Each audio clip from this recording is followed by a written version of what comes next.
companies have more and more power to decide what can stay up and what must be taken down. They take advantage of our desire for ease, our resistance to effort, our resistance to challenge, and I think over time, if we're not already there, it will interfere with our ability to have critical thinking. It interferes potentially with our ability to be challenged. To the extent that we're limiting expression, we're also limiting challenge. We're limiting effort. People shouldn't be surprised if in the future there's less information available to them, less edgy, less provocative information available online. And I think that we will be a poorer society, we'll be poorer societies for it.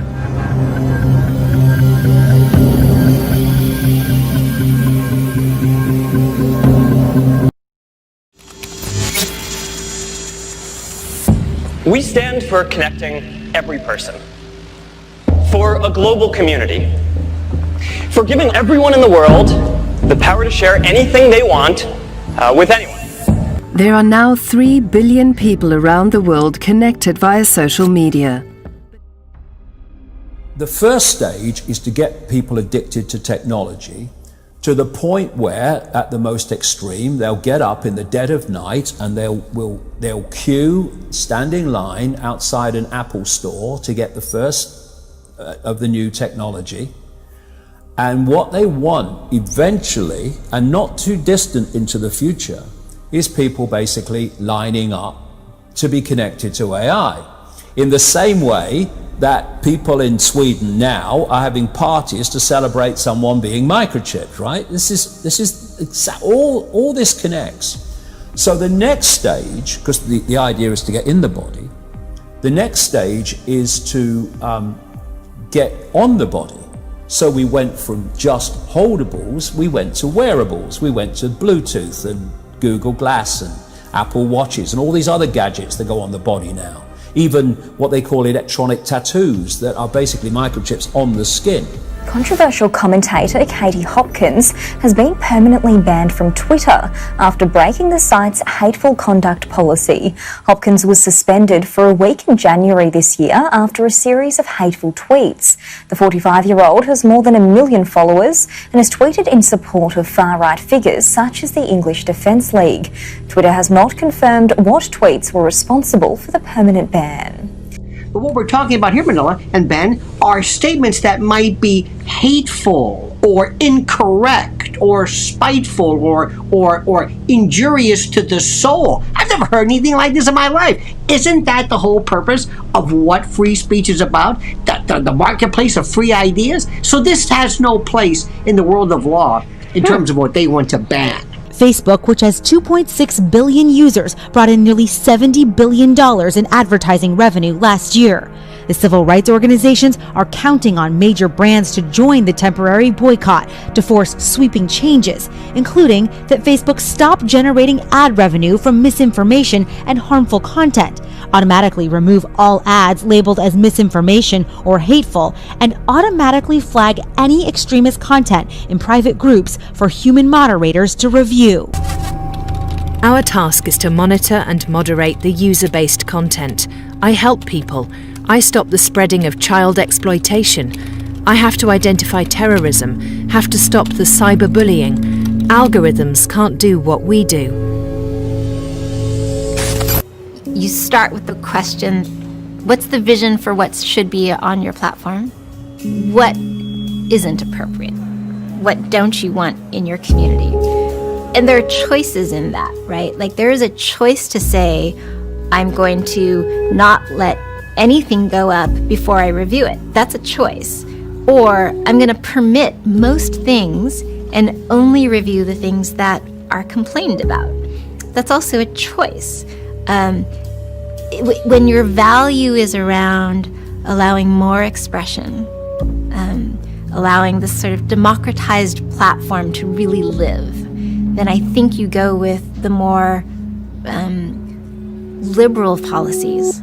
In a statement, Facebook responded, writing in part, "Our focus is to act on what is most important, removing hate speech and content that harms communities. In the first quarter of this year alone, we removed nearly 10 million pieces of hate speech. We have made progress, but there is still much more to do."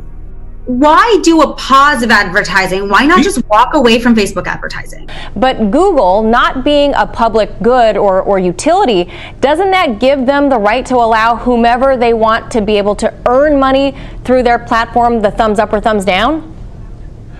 Well, that's a good question. I mean, there's a certain level of irony built into this story because, remember, President Trump issued an executive order recently that would remove Section 230 protections from tech companies like Google and YouTube and Twitter and Facebook, meaning that those companies could no longer be shielded as they are now from content that's placed on their platforms. Google says, hey, that's not fair. We're a platform. We're not a publisher. And yet they're acting exactly like a publisher by going in and saying, we will remove you from being monetized on our site. And here's the other thing. I love what Lionel said about the issue of what exactly are you removing and trying to save and protect the world from?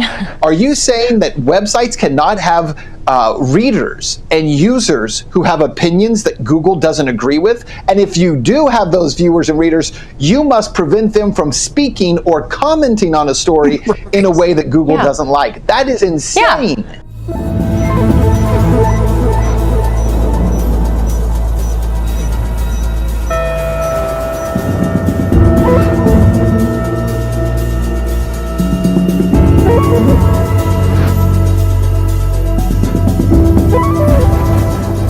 When you open the floodgates and you ask the entire world to broadcast yourself, upload your life, share everything that you can think of to share, people respond. People with all sorts of motivations and interests and desires respond. When Facebook or Google claim that they don't have any employees in Manila, they can legitimately do that by using the labor of a third-party outsourcing firm.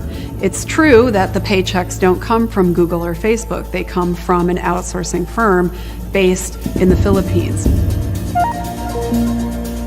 Commercial content moderators labor in the shadows of social media platforms, out of sight and out of mind, actually unknown to the millions of users of the platforms who've never given it much of a thought, who does the cleanup work on their platforms. Yeah, Lionel, bigger picture here. Google is essentially the internet, right? The internet is our reality. If Google or Facebook or any other major platforms continue down this path of indirect censorship, what might be the ramifications on our society, Lionel?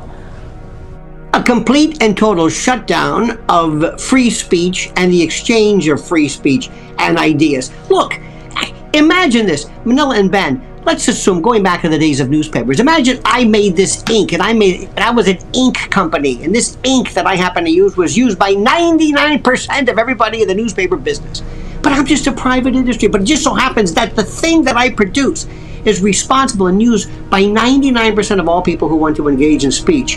Do you think this idea that I'm a private concern, that this argument would fly anymore? Absolutely not. It's specious. And by the way, what are we talking about? All of this indemnity on the part of Google. What are we protecting them from exactly? This I'm not sure. I can use my imagination, but they've never really explained to us exactly what it is they're being shielded from. I mean, a libel, slander per se, or just nasty talk?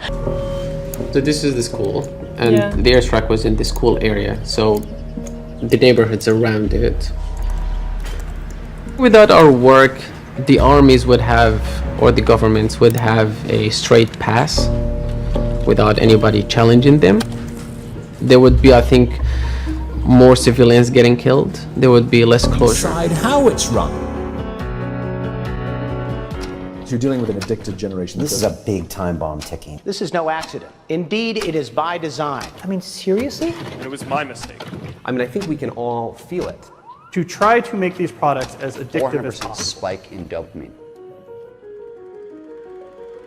We now know that many of the major social media companies hire individuals called attention engineers who borrow principles from Las Vegas casino gambling, among other places, to try to make these products as addictive as possible. That is the desired use case of these products, is that you use it in an addictive fashion because that maximizes the profit that can be extracted from your attention and data. It literally is a point now where I think we have created tools that are ripping apart the social fabric of how society works. That is truly where we are. The way the technologist Jaron Lanier puts it is that these companies offer you shiny treats in exchange for minutes of your attention and bytes of your personal data, which can then be packaged up and sold. What happened is that the attention economy and this race for attention got more and more competitive. And the more competitive it got to get people's attention on, say, a news website, the more they need to add these design principles, these more manipulative design tactics, as ways of holding on to your attention. You don't realize it, but you are being programmed. Social media tools are designed to be addictive. The actual desired use case of these tools is that you fragment your attention as much as possible throughout your waking hours. That's how these tools are designed to use. Well, we have a growing amount of research which tells us that if you spend large portions of your day in a state of fragmented attention, so large portions of your day where you're constantly breaking up your attention, take a quick glance, do a just check, and just quickly look at Instagram, that this can permanently reduce your capacity for concentration. I am especially worried about this when we look at the younger generation coming up, which is the most saturated in this technology. And it's very addictive because if you pull on the slot machine arm enough, you will win. And you never know which pull will reward you.